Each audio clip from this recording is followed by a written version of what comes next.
প্রথমবারের মতো আমি নিশ্চিতভাবে যেটা বলতে পারি, প্রথমবারের মতো প্রকাশ্যে এসে একটা সভায় বক্তৃতা করলেন। ভারতের মাটিতে বসে প্রকাশ্য সমাবেশে বক্তব্য দিলেন দেশ পালানো সাবেক প্রধানমন্ত্রী শেখ হাসিনা। সম্প্রতি যুক্তরাষ্ট্রের নিউ ইয়র্কে আওয়ামী লীগ আয়োজিত এক অনুষ্ঠানে ভার্চুয়ালি দেয়া সেই ভাষণে সংখ্যালঘুদের উপর নিপীড়ন ও গণহত্যার জন্য তিনি দায়ী করেন। এখান থেকে সরাসরি লাইভ প্রচার করা হবে।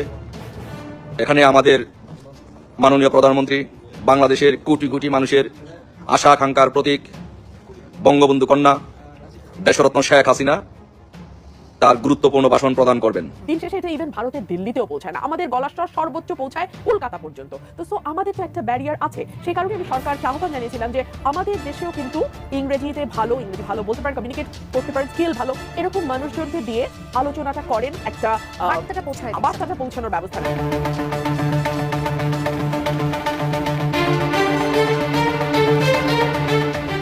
গেল ১.৫ দশকে বাংলাদেশে ভারতের আধিপত্য বেড়েছে পাল্লা দিয়ে। বাণিজ্য থেকে শুরু করে চিকিৎসা বা ভ্রমণ, সব ক্ষেত্রেই একচেটিয়া দাপট ছিল ভারতের। গুজরাটের কসাই উনি আমাদের সাম্প্রদায়িক সম্প্রীতি শিক্ষা দিচ্ছেন। ভারতে বসে আমরা আপনাদের কাছে একটা জিনিস জানতে চাই। আমি মাঝে মাঝে বলেন যে পন্দে ঘু থাকলে মাড়ি যেভাবে খুশি সেভাবে হাগা যায়। মানে কথাটার অর্থ হচ্ছে যে আপনার যদি হাগু ধরে পর্যাপ্ত পরিমাণ, তাহলে আপনি এই হাগু দিয়ে ডিজাইনও বানাতে পারেন, অনেক কিছুই খেলা যায়। তো কথাটা আমরা কেন বলছি, কলকাতার যে আপামর জনতা, বাংলাদেশ প্লাস কলকাতার মধ্যে ভালোবাসা ওইরকম ছিল মাইরি।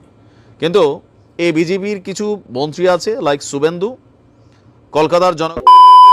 আসসালামু আলাইকুম ওরহামতুল্লাহ, সবাই কেমন আছেন? আশা করি সবাই অনেক অনেক ভালো এবং সুস্থ আছেন। সবাইকে স্বাগতম জানাচ্ছি আমাদের আরেক নতুন ভিডিওতে। প্রতিদিনের মতো আমি আপনাদের কাছে রিয়াদ ফারুকি আবারও চলে আসলাম নতুন একটা ভিডিও নিয়ে। দর্শক, আজকের ভিডিও টাইটেল এবং থাম্বনেল দেখে ইতিমধ্যে বুঝতে পেরেছেন আজকে কি বিষয়টা নিয়ে কথা বলবো। আপনারা সবাই ভিডিওর শুরুতে বেশ কিছু অংশ বিশেষ দেখেছেন, যে অংশ বিশেষগুলো দেখে ইতিমধ্যে বুঝতে পেরেছেন ভিডিওটি কতটুকু গুরুত্বপূর্ণ। তো দর্শক, এই বিষয়টা নিয়ে আর বেশি বিস্তারিত বলতে যাব না, কারণ বিস্তারিত বলতে গেলে ভিডিওটি অনেক লম্বা হয়ে যাবে। তো আমি সংক্ষেপে করার ক্ষেত্রে আপনাদেরকে মূল আলোচনা নিয়ে যাচ্ছি। তার আগে আপনাদের ছোট্ট একটি অনুরোধ জানিয়ে রাখতেছি, যারা আমাদের ফারুকি অনলাইন ইউটিউব চ্যানেলটিতে এখন অনুরোধ আছেন, প্লিজ দয়া করে আমাদের চ্যানেল সাবস্ক্রাইব করে সাথে থাকবেন। যারা ইতিমধ্যে সাবস্ক্রাইব করেছে তাদেরকে অসংখ্য অসংখ্য ধন্যবাদ। যারা সাবস্ক্রাইব করেনি তাদের উদ্দেশ্যে একটি কথা বলবো, আমাদের চ্যানেলের সাথে থাকুন, দেখতে থাকুন, দেখতে দেখতে ভালো লাগবে, ভালোবাসা হয়ে যাবে ইনশাআল্লাহ। বেশি কথা বলছেন, আমরা একটা ভিডিও প্রচারের মাধ্যমে প্রকাশ্য সমাবেশে বক্তব্য দিলেন দেশ পালানো সাবেক প্রধানমন্ত্রী শেখ হাসিনা। সম্প্রতি যুক্তরাষ্ট্রের নিউ ইয়র্কে আওয়ামী লীগ আয়োজিত এক অনুষ্ঠানে ভার্চুয়ালি দেয়া সেই ভাষণে সংখ্যালঘুদের উপর নিপীড়ন ও গণহত্যার জন্য তিনি দায়ী করেন অন্তর্বর্তী সরকার প্রধান ডক্টর মোহাম্মদ ইউনূসকে। এই সমাবেশে কথা বলার খবর প্রকাশ করেছে বিবিসি বাংলা সহ ভারতের বেশ কিছু প্রভাবশালী গণমাধ্যম। মোদী সরকারের আশ্রয় থেকে এমন ষড়যন্ত্র করার সুযোগ কিভাবে পাচ্ছেন স্বৈরাচারী এই নেত্রী, সেটা নিয়ে উঠছে নানা প্রশ্ন। তাহলে কি হাসিনাকে নিয়ে সুদূর প্রসারী কোনো পরিকল্পনা বাস্তবায়ন করতে চাইছে নয়াদিল্লি? ৫ আগস্ট হাসিনা ও তার বোন শেখ রেহানার পালিয়ে ভারতে আশ্রয় নেওয়ার পর থেকে বিভিন্ন সময়ে সামাজিক যোগাযোগ মাধ্যমে ছড়িয়ে পড়ে আওয়ামী লীগ সভানেত্রীর কিছু ফোনালাপ। প্রকাশ্যে আসা এসব কল রেকর্ডের বেশিরভাগ তিনি নিজেই ফাঁস করাচ্ছেন বলে মনে করেন অনেকে। তবে এবার জনসম্মুখে হাসিনার ভার্চুয়াল বক্তব্য দেওয়ার বিষয়টিকে প্রত্যক্ষ উস্কানিমূলক বলে মনে করছেন রাজনৈতিক বিশ্লেষকরা। এছাড়াও চলতি মাসেই লন্ডন ও জাপান সহ আরও কিছু ভার্চুয়াল সমাবেশে হাসিনার যোগ দেওয়ার খবরও জানা গেছে। শেখ হাসিনা যেন ভারতে বসে রাজনৈতিক বক্তব্য না দেন, ভারতীয় হাই কমিশনারকে এই বিষয়ে পরিষ্কার জানিয়েছিলেন অন্তর্বর্তী সরকারের পররাষ্ট্র উপদেষ্টা মোহাম্মদ তৌহিদ হোসেন। তারপরও এমন প্রকাশ্য সভায় হাসিনার আনুষ্ঠানিক বক্তব্যের কারণে কোনো অস্থিতিশীল পরিস্থিতি তৈরি হলে সেটার দায় ভারত এড়াতে পারবে না। এই বিষয়টিকে ভারতের তৈরি পাণ্ডুলিপি বা চিত্রনাট্য মনে করেন রাজনৈতিক বিশ্লেষক মহিউদ্দিন আহমদ। বিবিসি বাংলার প্রকাশিত এক সংবাদে তিনি জানান, বিদেশে বসে বাংলাদেশের বিষয়ে হাসিনার চালানো প্রচারণা পুরোটাই খেলার অংশ। আন্তর্জাতিক অপরাধ ট্রাইব্যুনালের পক্ষ থেকে গত ৫ ডিসেম্বর বৃহস্পতিবার সাবেক প্রধানমন্ত্রী শেখ হাসিনার বিদ্বেষমূলক বক্তব্য গণমাধ্যম ও সামাজিক যোগাযোগ মাধ্যমে প্রচারে নিষেধাজ্ঞা দেওয়া হয়। ভারতের সাথে বাংলাদেশের চলমান টানাপোড়েনের মধ্যে নিউ ইয়র্কে হাসিনার ছড়ানো প্রোপাগান্ডা আরও খারাপের দিকে ঠেলে দিতে পারে গোটা পরিস্থিতি। তবে সংকটের সময়ে তার এই ধরনের প্রকাশ্যে কথা বলার বিষয়টিকে অনেকে মনে করছেন শেখ হাসিনা কিংবা আওয়ামী লীগের দেশের রাজনীতিতে সক্রিয় হওয়ার ইঙ্গিত।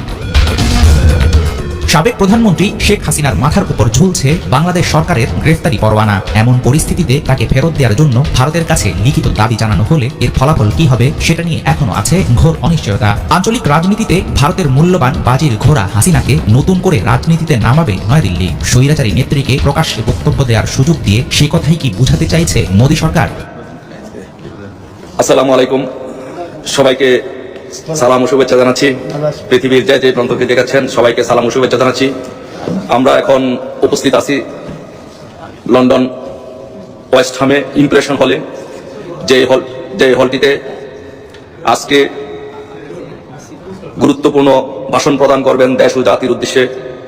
আমাদের দেশ ও জাতির ক্রান্তিকালে, দেশ ও জাতির ক্রান্তি লগ্নে এই ইমপ্রেশন হলটি থেকে, এখান থেকে সরাসরি লাইভ প্রচার করা হবে। এখানে আমাদের মাননীয় প্রধানমন্ত্রী বাংলাদেশের কোটি কোটি মানুষের আশা আকাঙ্ক্ষার প্রতীক বঙ্গবন্ধু কন্যা দেশরত্ন শেখ হাসিনা তার গুরুত্বপূর্ণ ভাষণ প্রদান করবেন। ইতিমধ্যে আমরা যুক্তরাজ্য আওয়ামী লীগ সহ ইউরোপের আওয়ামী লীগ নেতৃবৃন্দ, সকল নেতৃবৃন্দ আস্তে আস্তে এই হলটিতে আসতে শুরু করেছেন। আমরা আশা করছি যে হলটি পরিপূর্ণ হয়ে আমাদের, যদিও আবহাওয়া আজকে বৈরী আবহাওয়া থাকা সত্ত্বেও আমাদের নেতৃবৃন্দ, আমার এই হলটিতে যে পরিমাণ নেতৃবৃন্দ আসতেছেন, যেভাবে আসা শুরু করছেন দলে দলে, যুক্তরাজ্যের বিভিন্ন শাখা প্রশাখা ইউনিটগুলো থেকে যেভাবে দলে দলে লোকজন আসছেন, এই হলটিতে তিল ধারণের ঠাঁই থাকবে না এবং এই হলটিতে আমাদের জায়গা হবে না। আজকের এই দিনে আমাদের সামনে আমাদের গুরুত্বপূর্ণ দিক নির্দেশনা দিবেন, আমাদের সামনে বক্তব্য রাখবেন আমাদের বাংলাদেশের নির্বাচিত প্রধানমন্ত্রী, সর্বকালের সর্বশ্রেষ্ঠ বাঙালি, জাতির জনক বঙ্গবন্ধু শেখ মুজিবুর রহমানের সুযোগ্য কন্যা বঙ্গবন্ধু তনয়া দেশরত্ন শেখ হাসিনা আজকে গুরুত্বপূর্ণ বক্তব্য রাখবেন। আজকে দেশ ও জাতির উদ্দেশ্যে এই ক্রান্তিকালে উনি আমাদেরকে দিক নির্দেশনা দিবেন। ওনার দিক নির্দেশনা অনুযায়ী বাংলাদেশের নির্বাচিত প্রধানমন্ত্রী দেশরত্ন শেখ হাসিনা, তাই ওনার দিক নির্দেশনা অনুযায়ী এই বাংলাদেশ চলবে, ওনার দিক নির্দেশনা অনুযায়ী আগামী দিনে বাংলাদেশ পরিচালিত হবে। এখান থেকে আজকে মাননীয় প্রধানমন্ত্রী গুরুত্বপূর্ণ বক্তব্য দিবেন, দিক নির্দেশনা দিবেন। বাট আমরা বাংলাদেশে যারা অতি উৎসাহী হয়ে, প্রশাসন সহ পুলিশ সহ যারা অতি উৎসাহী হয়ে আমাদের আওয়ামী লীগের, যুবলীগের, ছাত্রলীগের এবং সাধারণ জনগণকে অত্যাচার করছেন, নির্যাতন করছেন, চাঁদাবাজি করছেন, মানুষের জীবনকে হুমকির মুখে ঠেলে দিচ্ছেন, মানুষের ব্যবসা বাণিজ্য আগুন দিয়ে জ্বালিয়ে পুড়িয়ে দিচ্ছেন, মানুষের ব্যবসা বাণিজ্য ধ্বংস করছেন, তাদের উদ্দেশ্যে বলতে চাই যে আপনারা ভাববেন না যে আপনারা ক্ষমতায় চলে গেছেন, কারণ এখনো বাংলাদেশের নির্বাচিত প্রধানমন্ত্রী হচ্ছেন আমাদের দেশরত্ন শেখ হাসিনা। তাই প্রশাসনকে বলবো, প্রশাসন এই সুদখোর মহাজন ইউনূস জবরদখলকারী, উনি একজন সন্ত্রাসের মাধ্যমে জবরদখল করে জোরপূর্বক উনি অবৈধভাবে ক্ষমতা দখল করে বসে আছেন। ওনার কোনো আদেশ নিষেধ কেউ মানবেন না, কারণ উনি কোনো দেশের সাংবিধানিকভাবে উনি কোনো দায়িত্ব গ্রহণ করেননি, উনি এখানে বসেছেন অসাংবিধানিকভাবে। তাই ওনার কোনো কথা বা ওনার কোনো আদেশ নির্দেশ বাংলাদেশের কোনো প্রশাসন, যে স্তরের প্রশাসনই হোক না কেন, আপনারা ওনার কোনো আদেশ নির্দেশ কেউ শুনবেন না। বাংলাদেশের একমাত্র নির্বাচিত সাংবিধানিক প্রধানমন্ত্রী হচ্ছেন বঙ্গবন্ধু কন্যা দেশরত্ন শেখ হাসিনা। সেই বঙ্গবন্ধু কন্যা দেশরত্ন শেখ হাসিনা একটু পরে আমাদের মাঝে বক্তব্য রাখবেন। আমরা সারা বাংলাদেশের কোটি কোটি মানুষ এবং সারা বিশ্বে কোটি কোটি মানুষ, লক্ষ লক্ষ মানুষ, আমরা ওনার বক্তব্যের জন্য, ওনার দিক নির্দেশনার জন্য অধীর আগ্রহে এখানে অপেক্ষা করছি। এই হলটিতে উনি বক্তব্য দিবেন। আপনারা সকলে যারা এখানে উপস্থিত হয়েছেন সবাইকে ধন্যবাদ জানাই, আর যারা আসতেছেন তাদেরকে ধন্যবাদ জানাই। সবাই, আমি বাংলাদেশের যারা এই লাইভটি দেখছেন, আমি এর মধ্যে দেখছি যে অনেক লোকজন এই লাইভটি দেখছেন, আমি সবাইকে অনুরোধ করব, আমরা বঙ্গবন্ধু কন্যা দেশরত্ন শেখ হাসিনা যখন বক্তব্য দিবেন, তখন আমরা আমাদের সবার, এই হলে যারা আছি সবার মোবাইল থেকে আমরা সেটি, সবার ফেসবুক থেকে, সবার পেজ থেকে আমরা এটি লাইভ করব। আপনারাও সবাই আমাদের সাথে থাকবেন এবং আমরা যখন লাইভে যাব, আপনারা সবাই একসাথে বাংলাদেশের সকলের মোবাইল থেকে, সকলের ফেসবুক থেকে, এক যুগে যার যার ইউটিউব চ্যানেল আছে, যার যত চ্যানেল আছে, সব জায়গা থেকে আমরা একসাথে লাইভে যাব। কারণ বাংলাদেশ এই মাফিয়ার ইউনূস, এই মাফিয়া সরকার, সুদখোর ফ্যাসিস্ট স্বৈর শাসক ইউনূস বাংলাদেশে মাননীয় প্রধানমন্ত্রী শেখ হাসিনার বক্তব্য যেন প্রচার করতে না পারে, সেই জন্য মিডিয়াগুলোর উপরে একটি নির্দেশনা দিয়েছেন এবং মিডিয়াগুলো যাতে প্রচার না করতে পারে সেই জন্য মিডিয়াগুলোর উপরে চাপ সৃষ্টি করছেন এবং একটি প্রজ্ঞাপন দিয়েছেন যে শেখ হাসিনার বক্তব্য প্রচার করা যাবে না। বা আমরা এদেশের জনগণ, 18 কোটি জনগণ যেমন বঙ্গবন্ধুর পক্ষে দাঁড়িয়েছিলাম তৎকালীন সময়ে, এখনো আমরা যেমন তার বঙ্গবন্ধু কন্যার নেতৃত্বে আমরা এদেশে দাঁড়িয়েছি, সো আমরা এখনো আমরা তার পাশে দাঁড়াবো। সকলে আমরা যারা আছি সবাই মিলে তার এই বক্তব্যটি সারা বাংলাদেশে এক যুগে সবাই ফেসবুক থেকে, বিভিন্ন পেজ থেকে এবং সব জায়গা থেকে লাইভ প্রচার করব। লাইভ প্রচার করে বঙ্গবন্ধু কন্যার যে গুরুত্বপূর্ণ নির্দেশনা দিবেন, ভাষণ দিবেন, সেটি আমরা দেশবাসীর সামনে উপস্থাপন করব। আমরা এই ভাষণটির জন্য অপেক্ষা করছি। সবাই ভালো থাকবেন। জয় বাংলা, জয় বঙ্গবন্ধু। হাইকমিশনে হামলা, জাতীয় পতাকা অবমাননা, সাম্প্রদায়িক দাঙ্গা সৃষ্টি ষড়যন্ত্রের প্রতিবাদ স্বরূপ আগামীকাল আপনাদের যে অঙ্গ সংগঠন আছে, ছাত্রদল, যুবদল, স্বেচ্ছাসেবক দল, তারা পদযাত্রা এবং স্মারকলিপি প্রদান করতে যাচ্ছে। আর যেমনটি জনাব সাইফুল বলছিল যে ভারতে এই ধরনের প্রস্তুতি চলছে, বাংলাদেশ দুটি দেশের জনমনে সব থেকে বেশি এবার ঘৃণা ছড়িয়ে পড়েছে। আমরা সেটা কিন্তু দেখেছি, তাদের নানাভাবে সোশ্যাল মিডিয়ার মাধ্যমে, আমরা এক্স এর মাধ্যমে, টুইটারের মাধ্যমে নানাভাবে সেটা দেখেছি, সেটি কি ভালো কিছু বয়ে নিয়ে আসবে কিনা আপনার কাছে মনে হয়? দেখুন, আমরা একসময় শেখ হাসিনাকে বলতে শুনতাম, আমি বাংলাদেশে না থাকলে বাংলাদেশে উগ্রবাদের উত্থান হবে, ইসলামিস্ট ফোর্সরা পাওয়ার নেবে এবং একটা জঙ্গি রাষ্ট্র কায়েম হবে। ভারত এখন মনে প্রাণে চাইছে বিষয়টিকে নানান রকম মিথ্যে তথ্য, ছবি, ভিডিও, এআই ইত্যাদি ইত্যাদি ইত্যাদি ব্যবহার করে বিষয়টিকে সত্য করে তুলতে, প্রতিষ্ঠা করতে আন্তর্জাতিক মহলে। এবং ভারতের কিছু সুবিধাজনক দিক আছে। ভারতের মিডিয়া ইংরেজিতে পরিচালিত হয়, ম্যাক্সিমাম দিল্লি থেকে যেগুলো আসে। ভারতের টকশোগুলো ইংরেজিতে হয়। সুতরাং এগুলো ভারতকে আনডাউটেডলি একটা মাইলেজ দেয়। আমরা এখানে যত কথাই বলি না কেন, দিন শেষে এটা কিন্তু পশ্চিমে পৌঁছায় না, দিন শেষে এটা ইভেন ভারতের দিল্লিতেও পৌঁছায় না। আমাদের গলাটা সর্বোচ্চ পৌঁছায় কলকাতা পর্যন্ত। তো সো আমাদের তো একটা ব্যারিয়ার আছে। সেই কারণে আমি সরকারকে আহ্বান জানিয়েছিলাম যে আমাদের দেশেও কিন্তু ইংরেজি ভালো বলতে পারেন, কমিউনিকেট করতে পারেন, স্কিল ভালো, এরকম মানুষজনকে দিয়ে আলোচনাটা করেন, একটা বার্তাটা পৌঁছানোর ব্যবস্থা নেন। দেশের বাইরে যারা জার্নালিজমে আছেন, পৃথিবীর বিভিন্ন দেশে, আমরা নির্বাচনের আগে তাদের অনেককে দেখি বাংলাদেশে চলে আসতে। আমি খুব ভালো করে জানি সরকারের মধ্যেও এমন ব্যক্তিরা দায়িত্বরত অবস্থায় আছেন যাদের সঙ্গে বিদেশি মিডিয়ার খুব ভালো সম্পর্ক। এপির ব্যুরো চিফই ছিলেন হচ্ছে প্রধান উপদেষ্টা প্রেস সচিব শফিক ভাই, ডেপুটি প্রেস সেক্রেটারি আমরা জানি অপূর্ব জাহাঙ্গীর, তিনি ছিলেন ডেইলি স্টারে। সো তাদের কানেকশন নেটওয়ার্ক কিন্তু খুবই বিস্তৃত। তারা চাইলে বিদেশ থেকে সাংবাদিকদের আমন্ত্রণ জানাতে পারেন এবং সত্যটা কি সেটা যাতে তুলে ধরা যায় বিশ্ব দরবারে, সেই ব্যবস্থাও তারা চাইলে নিতে পারে। তবে ওই যেটা বলছিলাম, এই সকল কাজে যে কাজগুলো দিন শেষে আসলে অকাজ মানে কাজগুলোতে ভারত ড্র্যাগ করছে, এই সরকারকে নিয়ে আসছে, ড্রোল করে নিয়ে আসছে, এগুলো আসলে হবার কথা ছিল না। সানবিট সব দিবে সামাল, সানবিট ম্যাজিক প্রেস ডিশওয়াশিং এর মাথা ঘোরানো সলিউশন। সেটা সরকারকে তার লক্ষ্য থেকে যেই কাজগুলো আরো অনেক বেশি সরকার সাকসেসফুলি করতে পারতো সেই জায়গাগুলো থেকে সরিয়ে আছে। ফর এক্সাম্পল বিচার, আমরা কিন্তু অনেক মামলা হওয়া দেখেছি, কিন্তু বিচার প্রক্রিয়াটা আসলে কত দূর হচ্ছে, কি মানে কত দূর এগোলো, কাদের ব্যাপারে ব্যবস্থা নেওয়া হচ্ছে, আমাদের প্রশাসনের কর্মকর্তা কর্মচারীরা যারা 15 বছরে নানান সুবিধার বিনিময়ে সরকারকে টিকিয়ে রেখেছিল, তাদের ব্যাপারে কি ব্যবস্থা নেওয়া হচ্ছে। বদলি তো শুধুমাত্র বদলি হওয়া বা এক অফিস থেকে আরেক অফিসে যাওয়া তো শাস্তি না। তো এই কাজগুলো হয়তো সরকার আর অনেক মনোযোগের সাথে এবং ঠিকভাবে করতে পারতো, আমরা হয়তো একটা নির্বাচনের রোড ম্যাপও দেখতে পেতাম। সেদিকে আমাদের বেশি ফোকাস থাকার কথা ছিল। জনাব সাইফুল হক, আসলে ভারতের একটা কমফোর্ট জোন ছিল, এটা ভারতও বলে, তাদের একটা কমফোর্ট জোন ছিল, সেটি থেকে তারা আসলে সরে যাওয়াতে তাদের মধ্যে এক ধরনের আশঙ্কা তৈরি হয়েছে। পাকিস্তানের সঙ্গে বাংলাদেশের সম্পর্ক নিয়ে তাদের নানা ধরনের এখন পর্যবেক্ষণ রয়েছে, কেন পাকিস্তানের জাহাজ সরাসরি বাংলাদেশে এসে ভিড়ছে, তার মধ্যে কি থাকছে, অস্ত্র থাকছে না কি থাকছে, সেটিতে নানা ধরনের আতঙ্ক ছড়াচ্ছে তাদের মধ্যে। তারা সেটি নানাভাবে প্রচার করার চেষ্টা করে। প্রতিবেশী দেশের সাথে আমাদের সম্পর্কের জায়গার জন্য যে ঐক্যমত্যটার কথা অন্তর্বর্তীকালীন সরকার বলছে, সেই জাতীয় ঐক্যে আসলে আপনারা কি ধরনের ভূমিকা রাখতে চান বা কি ধরনের ভূমিকা রাখছেন? আমরা তো যেটা আমি প্রথমে একটু এর আগে এপিসোডে বলছিলাম, আমরা তো রাজনৈতিক দলগুলোর মধ্যে এবারই প্রথম আমাদের 54 বছরের যে পলিটিক্যাল জার্নি আমাদের এই নেশন স্টেটের, এবারই প্রথম আমরা রাজনৈতিক দলগুলো একসাথে বসে অন ডেফিনিট ন্যাশনাল এজেন্ডা আমরা আমাদের ঐক্যমতের জায়গাটা ব্যক্ত করেছি। বাংলাদেশের মানুষকে আমরা একটা বার্তা দিয়েছি, নানা প্রশ্নে মত পার্থক্য আছে, দেশের প্রশ্নে শেষ পর্যন্ত আমরা সবাই ঐক্যবদ্ধ, পলিটিক্যাল পার্টিস, আমাদের জনগণ, সরকার সবাই মিলে। 2 নম্বর হচ্ছে আমরা গ্লোবাল কমিউনিটিকে আমরা বার্তা দিয়েছি, বাংলাদেশকে যেভাবে ভারত যেভাবে ব্র্যান্ড করার চেষ্টা করছে, রাজনীতিবিদরা যেভাবে আসলে বাংলাদেশকে তারা যেভাবে একটা হেট্রেড, একটা পরিকল্পিত একটা ঘৃণা, বিদ্বেষ, সহিংসতা তারা উস্কে দেবার চেষ্টা করছে, বাংলাদেশ সেখানে উস্কানিতে পা দিচ্ছে না। এই বার্তাটা গ্লোবাল মিডিয়াতে, গ্লোবাল কমিউনিটির কাছে এই বার্তাটা সঠিকভাবে পৌঁছানো। আর আপনার কথা আমি গুরুত্বপূর্ণ যেটা বলতে চাই, বাংলাদেশে যদি একটা পপুলারলি যদি একটা ডেমোক্রেটিক স্টেট হয়, একটা ডেমোক্রেটিক গভর্নমেন্ট হয়, আমি মনে করি সে ধরনের গভর্নমেন্ট ভারতের জন্য অনেক বেশি স্বস্তিদায়ক। আপনি হয়তো আপনার সে রাষ্ট্রটা আপনার ক্লায়েন্ট স্টেট হবে না, কিন্তু একটা 21শ শতাব্দীতে আপনি আপনার প্রতিবেশীকে সম্মান মর্যাদা দিয়ে, গুরুত্ব দিয়ে আপনি দ্বিপাক্ষিক সমস্যাগুলো সমাধান করতে পারবেন একটা ডেমোক্রেটিক পরিবেশের মধ্য দিয়ে। পৃথিবীর বহু অঞ্চলে, আমি যদি আসিয়ান বলি অথবা ইউরোপিয়ান ইউনিয়ন বলি, বাংলাদেশের এই অঞ্চলের সম্ভাবনা আছে, কিন্তু ভারতকে তার এই দখলদারিত্বে।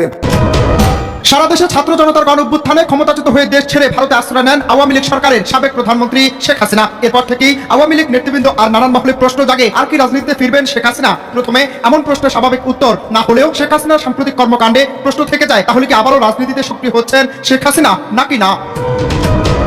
আন্তর্জাতিক গণমাধ্যম বিবিসি বাংলার প্রতিবেদন বলছে, পার্শ্ববর্তী দেশ ভারতে আশ্রয় নেওয়ার প্রায় 4 মাস পর বিদেশে বিভিন্ন স্থানে জনসম্মুখে বক্তব্য দিচ্ছেন আওয়ামী লীগের সাবেক প্রধানমন্ত্রী শেখ হাসিনা। গত সপ্তাহে তিনি যুক্তরাষ্ট্রের নিউ ইয়র্কে আওয়ামী লীগ আয়োজিত একটি অনুষ্ঠানে ভার্চুয়ালি যোগ দিয়েছেন এবং আওয়ামী লীগ 8 ডিসেম্বর তিনি লন্ডনে আরো একটি অনুষ্ঠানে টেলিফোনে অংশগ্রহণ করবেন। বিবিসি বাংলার প্রতিবেদককে এসব তথ্য জানিয়েছেন আওয়ামী লীগের সাবেক সাংগঠনিক সম্পাদক খালিদ মাহমুদ চৌধুরী। এর আগে ইউরোপের 2টি দেশে একইভাবে বক্তব্য দিয়েছিলেন তিনি। এসব বক্তব্য দেওয়ার মাধ্যমে শেখ হাসিনা রাজনীতিতে টিকে থাকার চেষ্টা করছে বলে মনে করছে বিএনপি। মূলত গত 5 আগস্ট ক্ষমতার পট পরিবর্তনের পর বিভিন্ন সময়ে আওয়ামী লীগ সভাপতি শেখ হাসিনার কিছু ফোনালাপ সামাজিক যোগাযোগ মাধ্যমে ছড়িয়ে পড়ে, যদিও সেগুলো সত্যি তার কথোপকথন কিনা তা যাচাই করা সম্ভব হয়নি। কিন্তু ওইসব ফাঁস হওয়া কল রেকর্ড বাদ দিলে শেখ হাসিনা এবারই জনসম্মুখে বক্তব্য দিতে দেখা যাচ্ছে। আর এই বক্তব্যের অর্থ কি এমন যে শেখ হাসিনা আবার রাজনীতিতে সক্রিয় হচ্ছেন? প্রশ্ন থেকে যায়। বাংলাদেশ ভারতের মাঝে বর্তমানে যে ধরনের টানাপোড়েন সম্পর্ক চলছে এর মাঝে হঠাৎ করে শেখ হাসিনা সরাসরি বক্তব্য দেওয়ার বিষয়টিতে অনেকে মনে করছেন যে শেখ হাসিনা কিংবা আওয়ামী লীগ বিরতি ভেঙে ফের রাজনীতিতে সক্রিয় হচ্ছে। যদিও আওয়ামী লীগের নেতা খালিদ মাহমুদ চৌধুরী বলেছেন আওয়ামী লীগ বরাবরই রাজনীতিতে আছে, তা নতুন করে ফিরে আসার কিছু নেই। এদিকে বৃহস্পতিবার সাবেক প্রধানমন্ত্রী শেখ হাসিনার বিদ্বেষমূলক বক্তব্য গণমাধ্যম ও সামাজিক যোগাযোগ মাধ্যমে প্রচারে নিষেধাজ্ঞা দিয়েছে আন্তর্জাতিক অপরাধ ট্রাইব্যুনাল। বিগত আওয়ামী লীগ সরকারের আমলে বিএনপির ভারপ্রাপ্ত চেয়ারম্যান তারেক রহমানের সব ধরনের বক্তব্য বিবৃতি গণমাধ্যম ও সামাজিক যোগাযোগ মাধ্যমে প্রচার ও প্রকাশে নিষেধাজ্ঞা দেওয়া হয়েছিল। যদিও চলতি বছরের আগস্টে সেই আদেশ প্রত্যাহার করেছে হাইকোর্ট।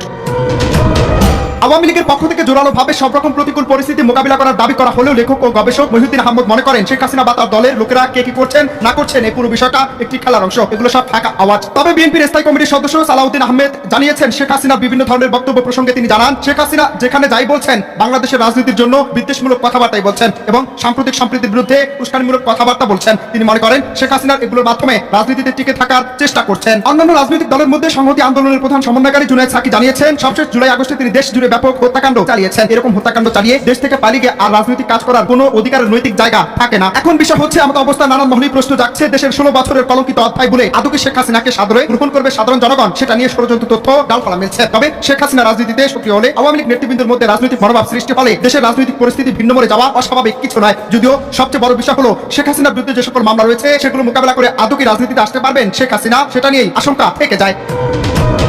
অনন্ত হাসান মাসুদ, বাংলা টিভি, ঢাকা।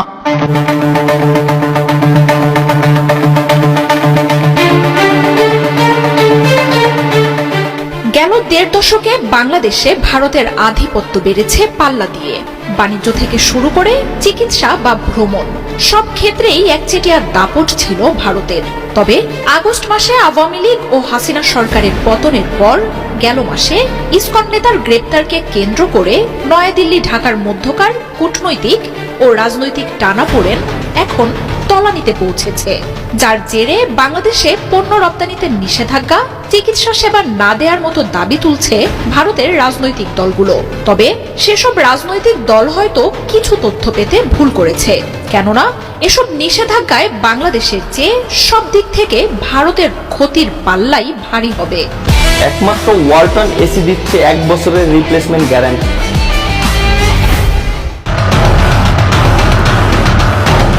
বাংলাদেশ ভারতের মধ্যকার চলমান টানাপোড়েন এখন আর শুধু রাজনীতিতেই সীমাবদ্ধ নেই, বরং ভারতের অর্থনীতিতেও প্রভাব ফেলছে দুই দেশের সম্পর্ক। পণ্য রপ্তানিতে ভারতের শীর্ষ 10 দেশের মধ্যে একটি বাংলাদেশ। দুই দেশের বাণিজ্য সম্পর্ক নিয়ে বিভিন্ন জরিপ, গবেষণা এবং গণমাধ্যমের খবর দিচ্ছে বিস্ময়কর তথ্য। 2010 সালের পর থেকে বাংলাদেশের বাজারে একচেটিয়া রাজত্ব করে গেছে ভারত। দক্ষিণ এশিয়ায় ভারত বাংলাদেশের সবচেয়ে বড় বাণিজ্য অংশীদার, তবে তাতে একচেটিয়া লাভ ছিল ভারতের। 1.5 দশকে ভারত থেকে বাংলাদেশের পণ্য রপ্তানি বাড়লেও কমেছে বাংলাদেশ থেকে রপ্তানি। 2007-08 অর্থ বছর থেকে 2021-22 অর্থ বছরের মধ্যে ভারত থেকে বাংলাদেশে আসা পণ্যের পরিমাণ 5 গুণ বেড়েছে। 2027 সালে ভারত বাংলাদেশে $2.5 বিলিয়ন বেশি পণ্য পাঠায়। 2021-22 সালে যা $16 বিলিয়ন ছাড়িয়ে যায়। পরের 2 বছরে বিভিন্ন সময়ে অভ্যন্তরীণ বাজারের মূল্য বৃদ্ধির কারণে ভারত নিজ স্বার্থেই চাল, চিনি, গম, পেঁয়াজ সহ বেশ কিছু পণ্য রপ্তানিতে নিষেধাজ্ঞা দেয়, যার ফলে বাংলাদেশে এসব পণ্যের দাম বেড়ে যায়। 2023-24 অর্থ বছরে বাংলাদেশে ভারতের রপ্তানি বাণিজ্যের সম্প্রসারণ ফ্রান্স, জাপান, জার্মানির মতো বিশ্বের শীর্ষ অর্থনৈতিক দেশগুলোর রপ্তানিকেও পেছনে ফেলেছে। তবে এই সময়ে বাংলাদেশ থেকে ভারতের রপ্তানি $219 মিলিয়ন থেকে বেড়ে মাত্র $2 বিলিয়ন কাছাকাছি পৌঁছায়। পণ্য আমদানির ক্ষেত্রে ভারত দ্বিতীয় অবস্থানে থাকলেও বাংলাদেশি পণ্য রপ্তানিতে ভারত শীর্ষ 10-এও নেই। শুধু বাণিজ্যই নয়, ভারতে যাওয়া পর্যটকদের একটি বড় অংশ বাংলাদেশের। চলতি বছরই প্রায় 19 লাখ বাংলাদেশি ভারত ভ্রমণ করেছেন। দেশটির পর্যটন খাতের 22% আসে বাংলাদেশিদের হাত ধরে। হাসপাতালগুলোতে গড়ে প্রতি বছর 3 লাখের বেশি বাংলাদেশি চিকিৎসা নেন। এছাড়াও ঘোরাফেরা এবং কেনাকাটার জন্য লাখ লাখ বাংলাদেশি ভারত ভ্রমণ করেন। বাংলাদেশের প্রতিবেশী রাজ্য কলকাতা, চেন্নাই সহ বেশ কিছু রাজ্যে বাংলাদেশি পর্যটকদের কেন্দ্র করে হাসপাতাল, হোটেল, গাইড, কেনাকাটার মতো বিষয়ে ভারতের কয়েক লাখ মানুষের কর্মসংস্থান গড়ে উঠেছে। হাসিনা সরকারের পতনের পর বাংলাদেশ থেকে যাওয়া ভ্রমণকারীর সংখ্যা 90% কমে গেছে। ইসকন নেতার গ্রেপ্তারের পর সংখ্যালঘু ইস্যুতে কিছু হাসপাতাল, হোটেল বাংলাদেশিদের জায়গা না দেওয়ার ঘোষণা দিলেও ভারতের প্রকৃত চিত্র ভিন্ন। স্থানীয় গণমাধ্যমগুলোর খবরে উঠে আসছে বাংলাদেশিদের না যাওয়ায় ভারতের পর্যটন খাতে দুর্দশার চিত্র। বিশেষ করে কলকাতার নিউ মার্কেট, মার্কুইজ স্ট্রিট সহ বাংলাদেশিদের কেন্দ্র করে গড়ে ওঠা ব্যবসা প্রতিষ্ঠানগুলোর হা হুতাশের চিত্র প্রকাশ পাচ্ছে। বহু হোটেল, মোটেল ব্যবসায়ীর মাথায় বাজ পড়ার মতো দশা। বিপণীগুলোতে কেনাকাটা না হওয়ায় মাছি তাড়াচ্ছেন ব্যবসায়ীরা। বাংলাদেশিরা পুরোপুরি মুখ তুলে নিলে ভারতের বাণিজ্য, পর্যটন, চিকিৎসা খাতে যে বড় একটা ধস নামবে তা নিয়ে শঙ্কা আছে প্রতিবেশী দেশটির মধ্যেও। বাংলাদেশ যে এবার আর সহজে ছেড়ে দেবে না তা স্পষ্ট হয়ে গেছে মোদীর সরকারের কাছেও। তাই গণমাধ্যমগুলো বিভ্রান্তি ছড়ানোর চেষ্টা করলেও সরকারের তরফ থেকে পিছু হটার ইঙ্গিত দিচ্ছে বিজেপির সরকার। উনি আমাদের সাম্প্রদায়িক সম্প্রীতি শিক্ষা দিচ্ছেন। ভারতে বসে আমরা আপনাদের কাছে একটা জিনিস জানতে চাই, যে 626 জন ক্যান্টনমেন্টে বন্দী ছিল, গুজরাটের কসাই, উনি আমাদের সাম্প্রদায়িক সম্প্রীতি শিক্ষা দিচ্ছেন। ভারতে বসে আমরা আপনাদের কাছে একটা জিনিস জানতে চাই, যে 626 জন ক্যান্টনমেন্টে বন্দী ছিল, তাদেরকে কিভাবে ভারতে পালিয়ে যেতে সহায়তা করা হয়েছে এবং তাদের পিছনে কারা রয়েছে। আপনারা নিজেরাই দেখেন, আমরা এই বিষয়গুলো জানি। এই বিষয়গুলো 5 আগস্ট পূর্ববর্তী পুরো সময়টা আমরা এই ঘটনার একদম সাথে আমাদের সরাসরি সম্পৃক্ততা ছিল। মিড রেঞ্জের যে অফিসারগুলো ছিল এবং সৈনিকরা ছিল, কোর্ট মার্শালকে সামনে রেখে জেনারেলের বিরুদ্ধে গিয়ে তারা ছাত্র জনতার পক্ষে রাস্তায় নেমে এসেছিল। আমরা তাদের প্রতি আমাদের দায়বদ্ধতা অনুভব করি। ইউনিফর্ম পরা যে অফিসাররা রয়েছে, যে সৈনিকরা রয়েছে, আমরা আপনাদের প্রতি দায়বদ্ধতা অনুভব করি। আপনাদের দায়বদ্ধতার জায়গা থেকে আপনারা নিশ্চিত করবেন যে এই 626 জন যারা এই ফেসিবাদের এনাবলার ছিল, কোলাবোরেটর ছিল, এই ফেসিবাদের যারা পৃষ্ঠপোষকতা দিয়েছে, যারা এই ফেসিবাদকে ডালপালা আকারে মহিরূপে গড়ে উঠতে সহায়তা করেছে, তাদেরকে কারা সীমান্ত পাড়ি দিয়ে আজকে ভারতে একটা সেফ এক্সিট করে দিয়েছিল। আজকে আমি যখন পিলখানায় কথা বলছি, ঠিক এই মুহূর্তে mother of terror Sheikh Hasina ভারতে বসে তিনি জনসভায় বক্তব্য দেওয়ার প্রস্তুতি নিচ্ছেন এবং সেটা আমাদের জন্য লজ্জার। আমরা আমাদের জায়গা থেকে আমাদের এই ভোকালটা, এই যে জুলাই মুভমেন্টটা, এই জুলাই মুভমেন্টে 1500-এর বেশি যে শহীদ হয়েছে এবং 22,000-এর বেশি যে আহত হয়েছে, এটা যে জুলাই মুভমেন্ট ছিল, কিন্তু আমরা ওয়েস্টার্ন মিডিয়াতে দেখছি, আমরা ইন্ডিয়ান মিডিয়াতে দেখছি কনস্ট্যান্ট প্রপাগান্ডা চালিয়ে যাওয়া হচ্ছে। এটাকে বলা হচ্ছে rise of fundamentalism and just a political upheaval. আমরা আমাদের জায়গা থেকে এই জিনিসটাকে প্রতিষ্ঠিত করতে হবে। এটা শুধুমাত্র পলিটিক্যাল আপহিভাল ছিল না, এটা রাইজ অফ ফান্ডামেন্টালিজম না, এটা একটা সকল শ্রেণী পেশার মানুষের, ছাত্র, নাগরিক এবং সিপাহী যারা, সৈনিক যারা, সবাই রাস্তায় নেমে এসেছিল এই ফেসিবাদের বিরুদ্ধে। এবং এটা ফেসিবাদের পৃথিবীর যে কোনো প্রান্তে, এটা একদম পূর্ব থেকে পশ্চিম, উত্তর থেকে দক্ষিণ, যেখানেই ফেসিবাদ আবার মাথাচাড়া দিয়ে উঠতে চাইবে, এই শেখ হাসিনার পতন এটি হবে একটি টেক্সট বুক এক্সাম্পল। যেখানেই ফেসিবাদ মাথাচাড়া দিয়ে উঠতে চাইবে, এই শেখ হাসিনার পতনটা হবে এটা একটা টেক্সট বুক এক্সাম্পল। যে ছাত্র নাগরিক, যেমন সিরিয়াতে 53 বছর পরে আসাদের পতন ঘটেছে, আমাদের দেশে 16 বছরের পরে আসাদের পতন ঘটেছে, আমাদের আজাদ নামক যে ফিমেল ক্যারেক্টার হাসিনার পতন ঘটেছে। আমরা পরবর্তী 24 পরবর্তী যদি বাংলাদেশটা করতে চাই, সেটা আমাদের একসাথে করতে হবে। সেই জায়গায় আমরা দেখেছি যে সাম্প্রদায়িক উস্কানি বিভিন্ন সময় দেওয়া হচ্ছে, সেই জায়গাতে আমাদের বিজেপির সেখানে তাৎপর্যপূর্ণ ভূমিকা আমরা দেখতে পাচ্ছি। আমরা আমাদের পরবর্তী 24 পরবর্তী যে বাংলাদেশটা রয়েছে, সেটি করার জন্য আমরা সবাইকে একসাথে নিয়ে আমরা কাজ করতে চাই এবং ইন্ডিয়ান এবং ওয়েস্টার্ন মিডিয়াতে যে ধরনের প্রপাগান্ডা এখন বর্তমানে স্প্রেড করা হচ্ছে, সেগুলোর বিরুদ্ধে আমাদের কালেকটিভ কাউন্টার প্রপাগান্ডা সেল আমাদেরকে চালাতে হবে। এবং আমরা আমাদের ফেসিবাদ আর কোন রূপে আমরা ফিরতে দিব না, এটা কোন নামে আমরা ফিরতে দিব না। যেই ফেসিবাদ হয়ে উঠতে চাইবে, তাদের বিরুদ্ধে আমাদের লড়াই এবং আমাদের সংগ্রাম অব্যাহত থাকবে। খাদের কিনারায় দাঁড়িয়ে আছে বাংলাদেশ ভারতের মধ্যকার দ্বিপাক্ষিক সম্পর্ক। শত্রুতায় রূপ নিচ্ছে এক সময়ের বন্ধুত্ব। ত্রিপুরা ও কলকাতায় বাংলাদেশ মিশনে হামলা, দিল্লি হাই কমিশন ঘেরাওয়ের ঘোষণা ও ভারতীয় মিডিয়ার লাগাতার প্রোপাগান্ডার জেরে উত্তপ্ত বারুদ হয়ে আছে গোটা পরিস্থিতি। গত 6 ডিসেম্বর দিল্লির মুখপাত্র রণধীর জয়সওয়াল জানিয়েছিলেন, 9 ডিসেম্বর ঢাকায় বৈঠকে বসতে যাচ্ছেন বাংলাদেশ ও ভারতের পররাষ্ট্র সচিব। চলমান রাজনৈতিক উত্তেজনার মধ্যে দুই দেশের এমন উচ্চ পর্যায়ের বৈঠক আয়োজন জন্ম দিচ্ছে নানামুখী আলোচনা। প্রশ্ন উঠেছে, কি কথা হবে এই হাই প্রোফাইল মিটিংয়ে? দেশ পালানো সাবেক প্রধানমন্ত্রী হাসিনাকে কি ফেরত চাইবে বাংলাদেশ?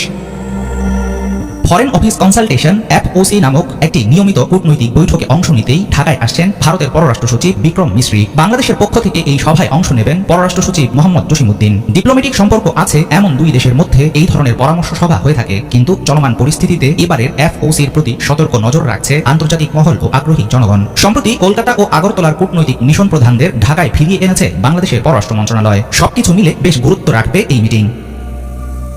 উচ্চ পর্যায়ের সভাটির আলোচ্য বিষয়বস্তু কি হতে পারে সকলের আগ্রহের সেটাই মূল কারণ। সুনির্দিষ্টভাবে মিটিং এর এজেন্ডায় কি থাকবে সেটা নিয়ে এখনো আনুষ্ঠানিক কিছু জানায়নি কোনো পক্ষ। তবে পররাষ্ট্র বিষয়ক সূত্রগুলোর বরাতে BBC বাংলা ও ডয়েচে ভেলে সহ প্রভাবশালী গণমাধ্যমগুলো জানিয়েছে দুই দেশের রাজনৈতিক সম্পর্ক, ভারতীয় মিডিয়ায় বাংলাদেশ বিরোধী অপপ্রচার, সংখ্যালঘু নির্যাতনের অভিযোগ, ভারতের মাটিতে বসে স্বৈরাচারী নেত্রী শেখ হাসিনার বক্তব্য, ভিসা সমস্যার সমাধান ও আমদানি রপ্তানি স্বাভাবিক করার মতো বিষয়গুলো আলোচনায় অগ্রাধিকার পাবে। অন্তর্বর্তী সরকার দায়িত্ব নেয়ার পর এবারই প্রথম বাংলাদেশ সফরে আসছেন ভারতীয় কোনো উচ্চ পর্যায়ের কর্মকর্তা। তবে এর মাধ্যমে তিক্ত হয়ে ওঠা দুই দেশের সম্পর্কে ইতিবাচক প্রভাব পড়তে পারে বলে মনে করেন আন্তর্জাতিক বিশ্লেষকরা। তাদের অনেকের ধারণা, ফরেন অফিস কনসালটেশনের মতো পররাষ্ট্র সচিবদের নিয়মিত বৈঠক থেকে সাধারণত বড় কিছু অর্জনের সুযোগ মেলে না। তবুও ভারতের পররাষ্ট্র সচিবের বাংলাদেশ সফর ঢাকা ও দিল্লির সম্পর্ক উন্নয়নে হতে পারে গুরুত্বপূর্ণ একটি পদক্ষেপ। সম্প্রতি যুক্তরাষ্ট্রের নিউ ইয়র্কে আওয়ামী লীগ আয়োজিত একটি অনুষ্ঠানে ভার্চুয়ালি যোগ দিয়েছেন সাবেক প্রধানমন্ত্রী শেখ হাসিনা। নানা সময় তার দেয়া বক্তব্য বিবৃতি নিয়ে বিরক্ত বাংলাদেশের অন্তর্বর্তী সরকার। এসব বিবেচনায় অনেকে মনে করছেন হাসিনাকে নিয়ে মিটিংয়ে আলোচনা হতে পারে। তবে সংশ্লিষ্ট মহলের ধারণা, আদালতে বিচার শেষ না হওয়ায় এখনই ফেরারি আসামি আওয়ামী লীগ নেত্রীকে দেশে ফিরিয়ে আনার বিষয়টি সামনে আনবে না পররাষ্ট্র মন্ত্রণালয়। সেক্ষেত্রে দুই দেশের মধ্যকার চলমান উত্তেজনা নিরসন ও সম্পর্ক স্থিতিশীল করাই হবে দ্বিপাক্ষিক বৈঠকের মূল লক্ষ্য। শুধুমাত্র সবিতা বৌদির রিকোয়েস্টে আমি কিন্তু এই দুষ্টু কথাটা বলছি মারি। হ্যাঁ দাদা বাবুরা, তোমরা রাগ করো না। কুমিল্লা তোমাদের সীমান্তের কাছাকাছি একটা এরিয়া মারি, ওখানে আমার দেশ, ওটাই আমার জন্মভূমি, ওটাই আমার এরিয়া, লোকাল এরিয়া। তো আমাদের এলাকার ভাবি আছে জনপ্রিয়, ওনার নাম হচ্ছে মুসলিমের বউ। তো মারি খুব সুন্দর সুন্দর কথা বলে, তো দুষ্টু কথাটা বলছি কিন্তু, হ্যাঁ ডোন্ট মাইন্ড। ভাবি মাঝে মাঝে বলেন যে পন্দে ঘু থাকলে মারি যেভাবে খুশি সেভাবে হাগা যায়। মানে কথাটার অর্থ হচ্ছে যে আপনার যদি হাগু ধরে পর্যাপ্ত পরিমাণ, তাহলে আপনি এই হাগু দিয়ে ডিজাইনও বানাতে পারেন, অনেক কিছুই খেলা যায়। তো কথাটা আমরা কেন বলছি, কলকাতার যে আপামর জনতা, বাংলাদেশ প্লাস কলকাতার মধ্যে ভালোবাসা ওইরকম ছিল মাইরি। কিন্তু এই বিজেপির কিছু মন্ত্রী আছে লাইক শুভেন্দু, কলকাতার জনগণকে তাদের মিডিয়া ব্যবহার করে, ওই যে একটা আছে না কি যে বাংলাদেশ শেষ, বাংলাদেশ থাকবে না, ওরকম চার চোখো কিছু সাংবাদিক দিয়ে মারি প্রচার প্রপাগান্ডা চালিয়ে জনগণকে দিয়েছে বিগড়ে। আর এর ফলে কলকাতার যারা ব্যবসায়ী তারা ভাবলো যে একটা কাজ করা যায়, বাঙালিকে একদম উচিত শিক্ষা দিব। বাংলাদেশিদের উচিত শিক্ষা দিতে গিয়ে কি করলো, নিজের নাক কেটে অপরের যাত্রা ভঙ্গে ট্রাই করলো। তো এখন এই জামাই আদর করার জন্য আবার এই কান্নাকাটি মারি কি আসলে। দেখেন, আমি বরাবরই বলছি যে রাজনীতিবিদদের কথার ফাঁদে পা দিবেন না, মিডিয়াতে যা আছে তাই খাবেন না। কারণ এই মুহূর্তে ভারতের মিডিয়া কোথাও না কোথাও বাংলাদেশকে অস্থিতিশীল করার ট্রাই করছে। তো সেই তো লাইনে এলেন মারি, মাঝখানে এত কাহিনী কেন করলেন? কিন্তু এখন চাইলেই কি বিষয়টা সমাধান হয়ে যাচ্ছে? দর্শক, কলকাতার বেশ কয়েকটা কি বল যে খুবই জনপ্রিয় এরিয়া, এই এরিয়াগুলা বেসিক্যালি বাংলাদেশের জনগণ কর্তৃক, মানে আমরা যারা বিভিন্ন সময় ভারতে চিকিৎসা করতে চাই, আমরা কলকাতায় ভ্রমণ করতে যাই, আর বিভিন্ন ইস্যুতে কলকাতায় যাই, তো আমরা কিন্তু হিউজ পরিমাণ টাকা খরচ করি, লাইক প্লেন ফেয়ার থেকে শুরু করে আপনার বাস থেকে শুরু করে সেখানে হোটেল, মোটেল, রেস্তোরাঁ, হাসপাতাল, প্রত্যেকটা জায়গায় কিন্তু আমরা টাকা খরচ করি, তাই না? ফ্রিতে তো আর কলকাতা আমাদেরকে ভিসা দিচ্ছে না। তো আমরা যখন কলকাতাতে 100 টাকা খরচ করে চিকিৎসা করছি, এখন যখন কলকাতার ব্যবসায়ীরা, কলকাতার হাসপাতালওয়ালারা যখন সিদ্ধান্ত নিল, তো বাংলাদেশের তারা এই মুহূর্তে সিঙ্গাপুর, থাইল্যান্ড, তারপর হচ্ছে মালয়েশিয়া সহ বিভিন্ন জায়গায় কিন্তু যাওয়া শুরু করে দিয়েছে। আর এতে কলকাতার পর্যটন ব্যবসায় নামছে বিশাল ধস। ধারাবাহিক রিপোর্টের এবারের অংশ হচ্ছে আপনার বাংলাদেশি দর্শকদের আপনার যে পরিমাণ কি বলে যে সেখানে অত্যাচার করা হয়েছে, নির্যাতনের ঘটনাও ঘটেছে।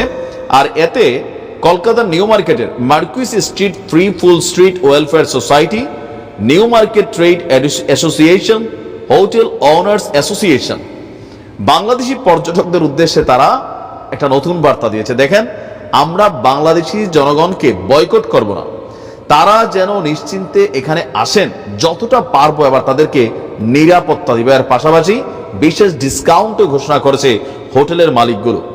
তথ্য বলছিল যে Marquis street free school street যে ওয়েলফেয়ার সোসাইটি, তাদের প্রায় সেখানে 104টা আপনার হোটেল আছে, যেখানে প্রায় 4000-এর উপরে মানুষ কর্মরত।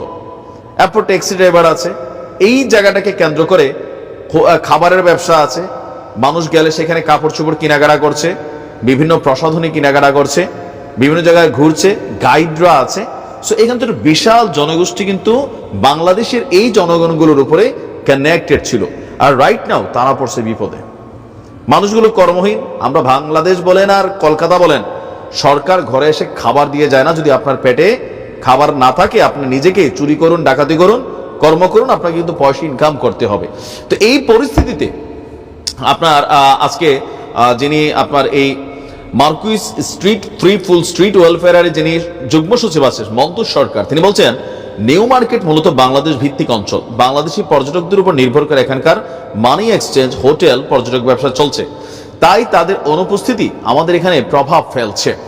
এখানে আমি বলি যে ওনার বক্তব্য আমি শুনছিলাম ভিডিও বার্তাটা, সেখানে তিনি বলছিলেন যে যেখানে একটা হোটেলে কথার কথা আগে 100% কি বলো যে পর্যটক থাকতো বাংলাদেশি, এখন সেইখানে আছে 20 to 30%, বরঞ্চ এটা আরো কমে যাবে যে পরিস্থিতি তৈরি হয়েছে। তো তার অভিমত যে সম্পর্ক নষ্ট করার জন্য কিছু গুজব ছড়াচ্ছে, কিন্তু সেদিকে কান না দিয়ে বাংলাদেশের পর্যটকদের জানাবো আপনারা এখানে আসুন। দুই দেশের মধ্যে ভালো সম্পর্ক রয়েছে, দুই দেশই ব্যবসায়ীরা রয়েছেন, তাই আমাদের উভয় পক্ষকে এই সমস্যার সমাধানের জন্য এগিয়ে আসতে হবে। আমি সেটার পক্ষে। কেন? আমরা রাজনীতিবিদদের কথায়, বাংলাদেশও আছে রাজনীতিবিদদের মধ্যে এক অংশ যারা পাকিস্তানের ভালোবাসায় নিমজ্জিত থাকে, আবার আরেক অংশ আছে ভারতের ভালোবাসায়। তো এদের আসলে দেশপ্রেম বলতে কিছু নাই, এরা রাজনৈতিক প্রেমের মধ্যেই কাজগুলা করে। কিন্তু আমজনতা, বাংলাদেশের আমজনতা, কলকাতার আমজনতা, আমরা প্রায় সেম অভাব অনটন এগুলোর সাথে লড়াই করে কিন্তু আমাদেরকে চলতে হয়। সো ভারতের জনগণকে বলবো আপনারা আর এই সকল গুজবে পা দিবেন না, কারণ আপনাদের দেশের 49টি মিডিয়া চিহ্নিতভাবে ইন্ডিয়া টুডের মতন গণমাধ্যম ভারতের নারীদেরকে দিয়া মিথ্যা ভিডিও বানাইয়া সাক্ষী দিয়া, এই যে খুকি রানীর ভিডিওটা দেখছেন না, আপনাদের দেশের নাগরিক, এখন তো তিনি সত্য কথা বলে দিচ্ছেন যে কিভাবে কিছু টাকা পয়সা দিয়া তাকে এই কাজটা করানো হয়েছে। তো যাই হোক, এখন আপনারা জামায়াতের করতে চাচ্ছেন, আমরাও আশা করি এই সংকট চিরেই কেটে যাবে। আমরাও যে এখানে 2 পয়সা কম খরচ হয় সেখানে যাব। তবে হ্যাঁ, কলকাতা গেলে নিজের বাংলা ভাষার মানে খাবার দাবার, জীবনযাত্রা অনেকটা নিজের দেশের মতনই হয়তো বা মনে হয়। আমি কখনো যাইনি, ইন ফিউচার যাবো ইনশাআল্লাহ। তো আমরা চাই এই সুসম্পর্কটা বজায় থাকুক। তবে রাষ্ট্র টু রাষ্ট্র বা সরকার টু সরকার যখন হুমকি ধামকি আসে, তখন কিন্তু আমাদের গলার সুর বদলে যায়। আমজনতার সাথে আমাদের কোন রকম দ্বিধা বিভক্তি নাই। ভালো থাকুন, আসসালামু আলাইকুম। তো প্রিয় দর্শক, এই বিষয়টি আপনার মতামত দ্রুত কমেন্টে জানিয়ে ফেলুন। আর যদি আমাদের ফারুকি অনলাইন ইউটিউব চ্যানেলটিতে এখন নতুন আছেন, প্লিজ দয়া করে আমাদের চ্যানেল সাবস্ক্রাইব করে সাথে থাকবেন। এতক্ষণ সাথে থাকার জন্য সবাইকে অসংখ্য ধন্যবাদ জানিয়ে শেষ করতেছি আজকের ভিডিওটি। ধন্যবাদ সবাইকে, আল্লাহ হাফেজ।